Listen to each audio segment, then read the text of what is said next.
that is M Law.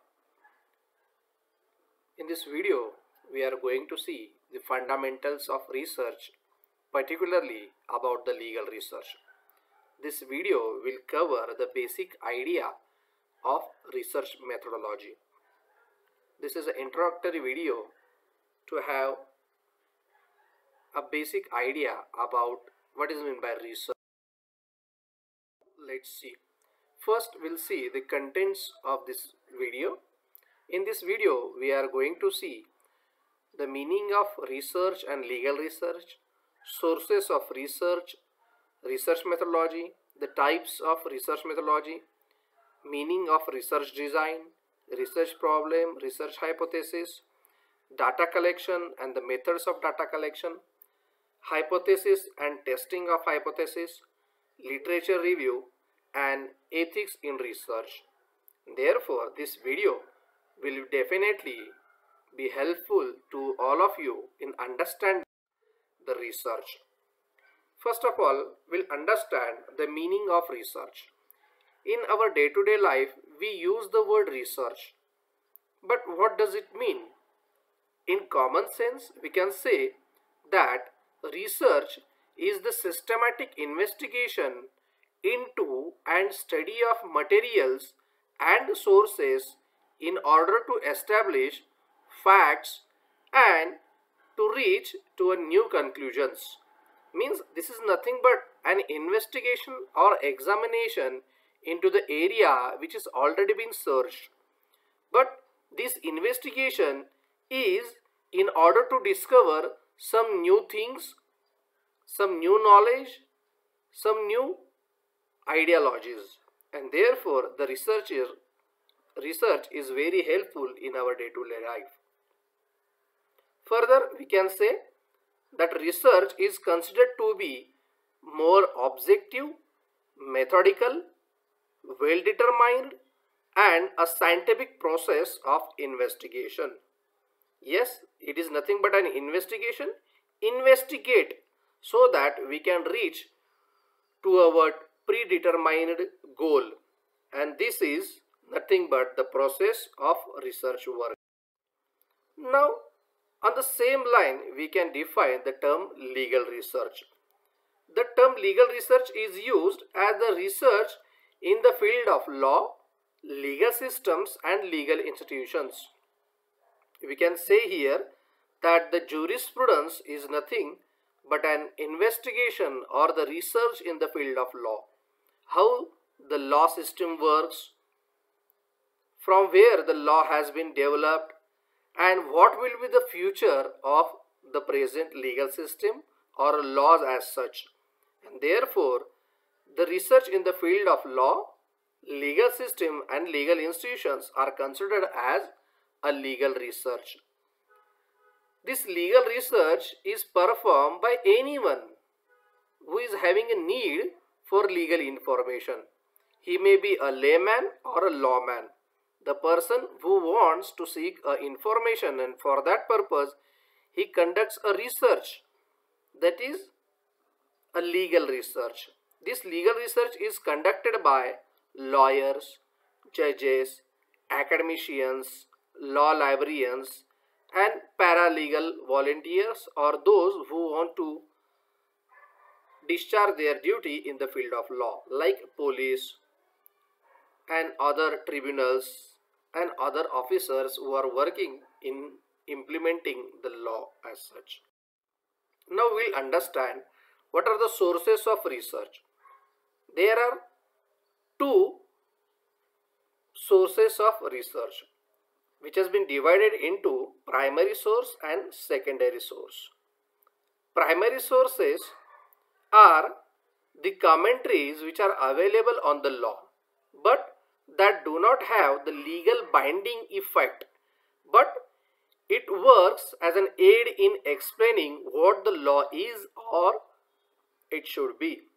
Means the primary source gives us the basic idea, the brief idea about the existing law or what the law should be in future.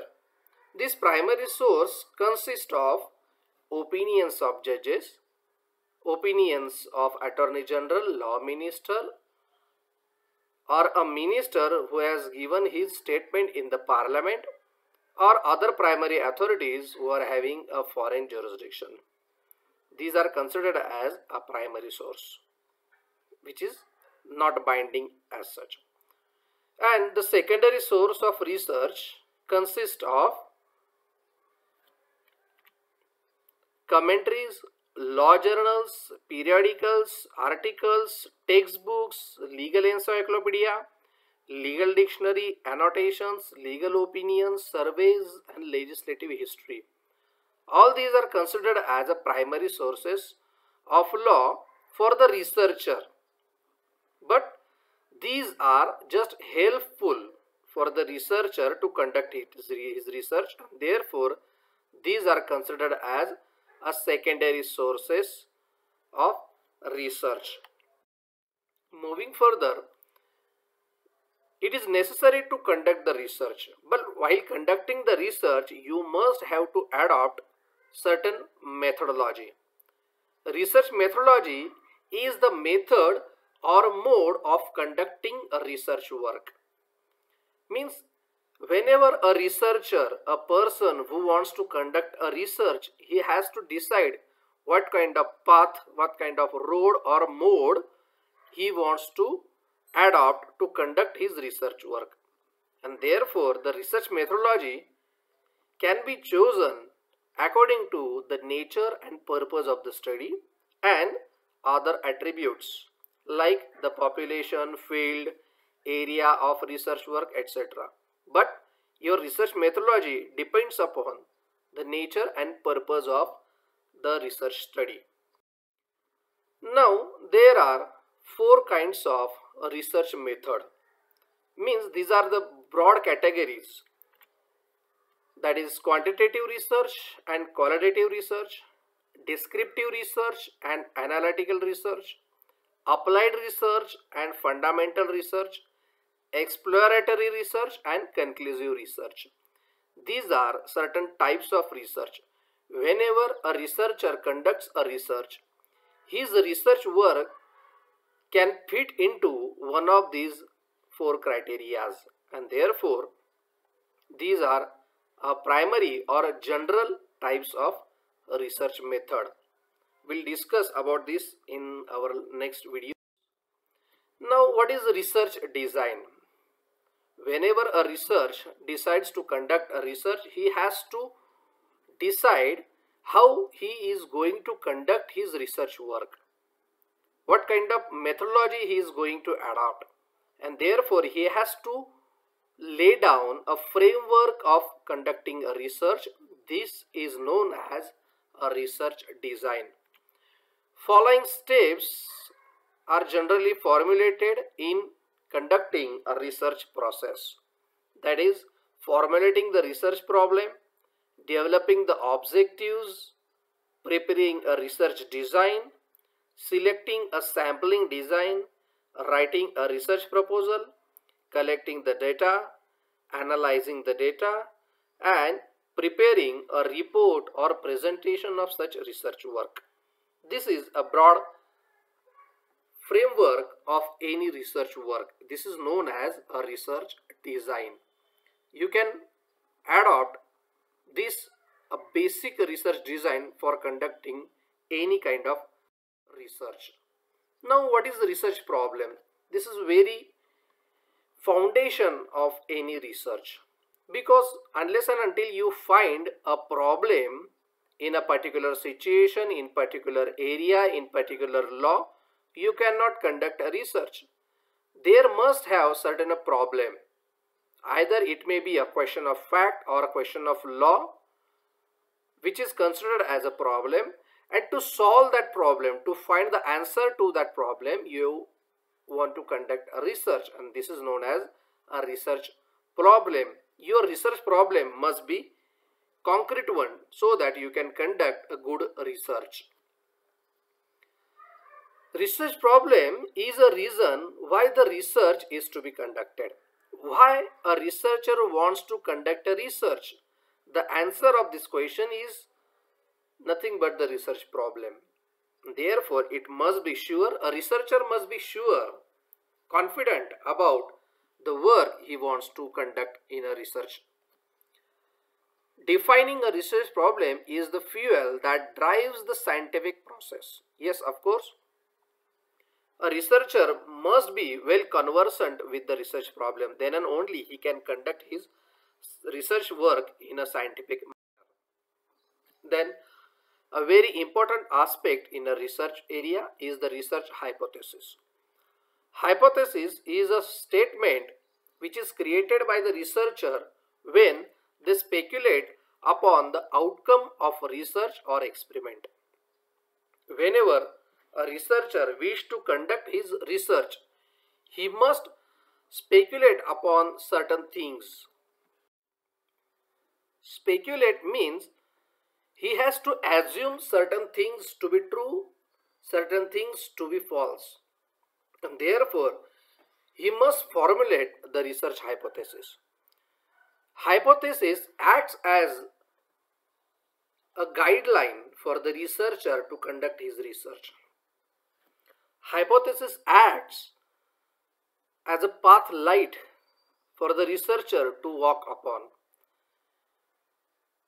It is said that the hypothesis may be defined as a proposition or a set of propositions set forth as an explanation for the occurrence of some specified group of phenomena, either asserted merely as a provisional conjecture to guide some investigation in the light of established facts.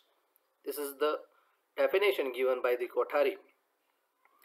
This hypothesis is nothing but a provisional conjecture, means which gives a light to an investigation. Next, these hypotheses are primarily of two kinds: null hypothesis and alternative hypothesis. We'll discuss about it later on. This null hypothesis and alternative hypothesis has to be formulated while conducting research work.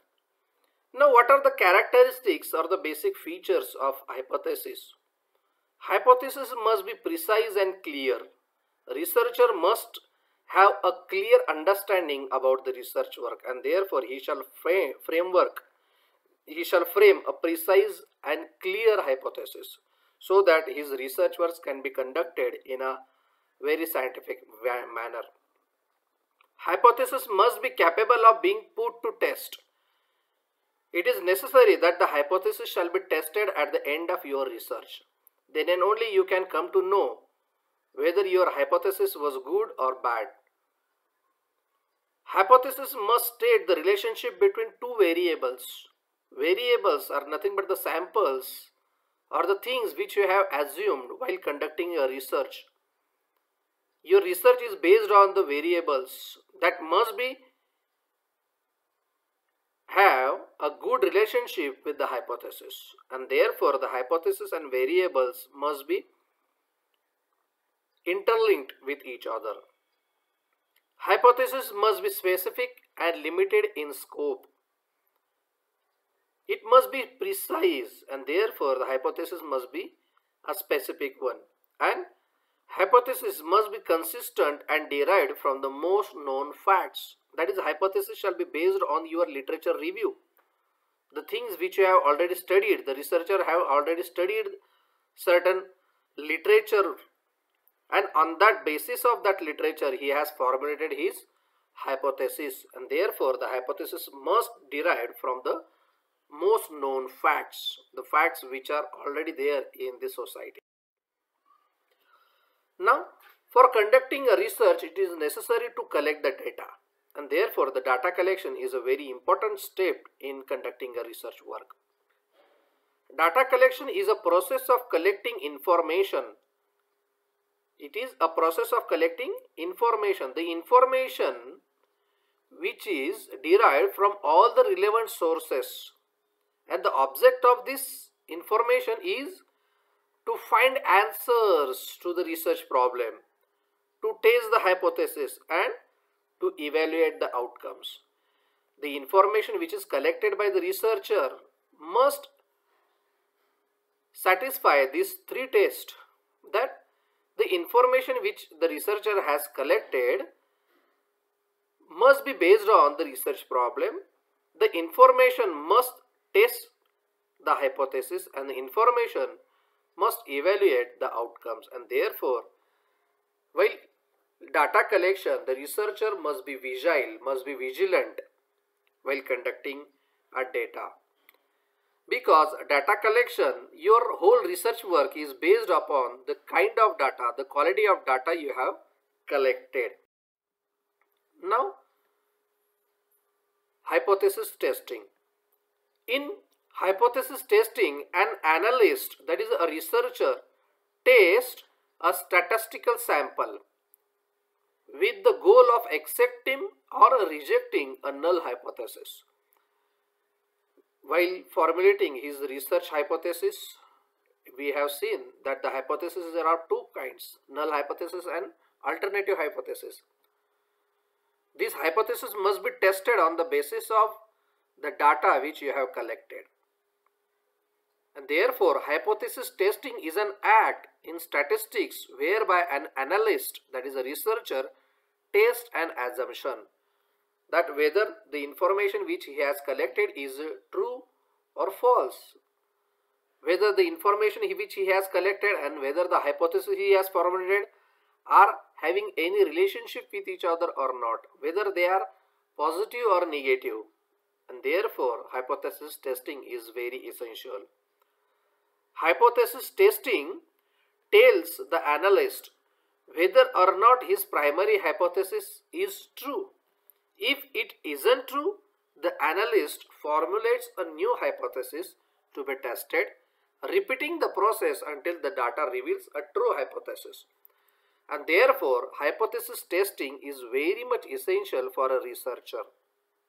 Unless and until that primary hypothesis comes true, he has to conduct his research. Then literature review. Literature review discusses published information in a particular subject area. Means the researcher must have a basic knowledge about the area in which he wants to conduct a research, and therefore he must have studied the information which is already been published, which is already in public domain. Therefore, this literature review sometimes an information in a particular subject area within a certain time period. That is the information which is available in a historical, geographical, scientific or economic or for a specific period as such. Literature review can be just a simple summary of the sources. The sources, that is a primary sources and secondary sources. We have seen the sources of research. And the researcher has to collect his idea, his concepts from the literature which is available on the subject. Literature review is a summary, is a recap of the important information of the sources. Literature review is helpful to evaluate the sources, and literature review provides a references for further reading and understanding of given subject. And therefore, the literature review is one of the important step in formulating a research proposal. Ethics in research. While conducting a research, we must follow certain ethics. In common parlance, we know the term ethics means the norms for the conduct that distinguish between acceptable and unacceptable behavior. That is an idea of wrong and right. We know that, and therefore this ethics must be followed. Why these ethics are important in conducting a research?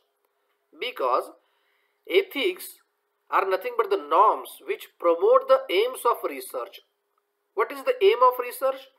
To contribute towards the existing knowledge, to make an addition towards the existing knowledge, and therefore when we want to add something in existing knowledge, that must be based on the ideologies of truth. It must be free from error, and therefore the ethics in research is important. Just cut, copy and paste will not work, because it will not add anything in your existing knowledge base. And therefore, while conducting a research, a researcher must find new knowledge. He must add something new in the existing field of knowledge.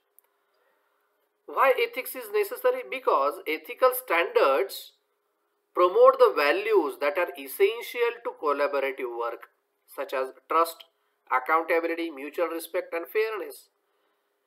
Nowadays, we conduct a multidisciplinary research, interdisciplinary research, where the people or the expertise or the researcher from the different fields come together to conduct a research on a particular area. For example, for conducting a sociological research, you must have a basic knowledge of academics, you must have the knowledge of sociological values, you must have knowledge of political values, you must have knowledge of historical facts. And therefore, the researcher from all this field may come together to conduct the research, and while conducting a research, they must promote the values. Therefore, the ethics is necessary. Researcher can be held accountable to the public. Why ethics is necessary? Because the researcher must be held accountable to the public. His research work must benefit to the public, and therefore the ethics is necessary. Ethical norms in research also help to build public support for research. If you want to conduct a research in a sociological field or in a political science field, in a legal field, then you must have the support of the public. And if you are going to follow certain ethical norms, then the public will support you to conduct your research. And ethical norms of research promote the moral and social values such as social responsibility, human rights, animal welfare, compliance with the law, and public health and safety. Therefore, ethics in research is very essential. These are the broad spectrum of the fundamentals of research. In this video, I have given you the basic and brief idea about the research work. In next videos, I will give you more about the research and particularly of legal research. Till then, thank you very much.